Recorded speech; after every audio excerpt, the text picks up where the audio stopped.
नमस्कार दर्शक बंधु मु धर्मराज आपन को स्वागत करुच्ची। आजिकल बहुत लोक कौथिबार शुणिबे आम पिला बेले एते गरम नथिला। आपण घरे मध्य रहुथिबा वयस्क व्यक्ति माने कहउथिबे जेमिति भयंकर गरम पड़ुची किछि वर्ष पूर्व एमिति गरम तो पड़ु नथिला। एमिति कौन कारण अटे जे भारत रे अधिकांश जगार एते गरम अनुभूत होउची। आग को बढ़िया पूर्वर जे मैंने प्रथम करिक आम चैनल को आसिचंती प्रथम चैनल टी सब्सक्राइब कर दिंतु एवं पाखर थिबा बेल आइकन टी बजे दिंतु। मनीष एते गरम रे छटपट हेउची जेमिति लागुची सूर्य तल को खसी आसीची।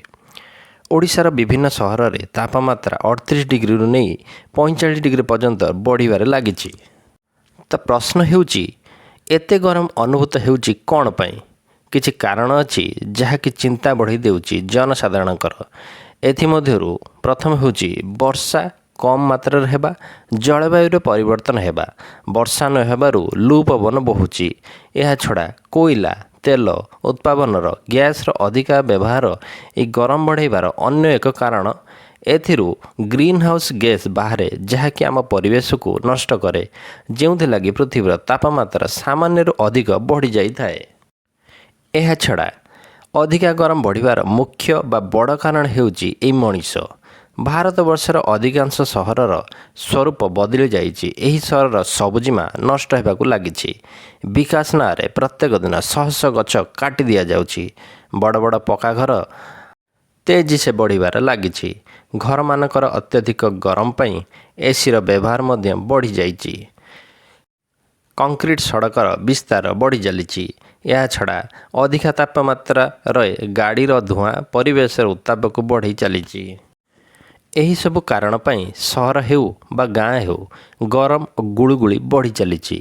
एही अधिका गरम बढ़िबार कारण केवल जलवायु परिवर्तन को दिया जाय परिबो नाही। यार मुख्य प्रमुख कारण हेउछि मनीष। मनीष विकास नारे जो कंक्रीट जंगल करुछि यह मध्य बड़ कारण आमर पर पीढ़ी ए गरम सहिबा को असमर्थ होई पड़िबो।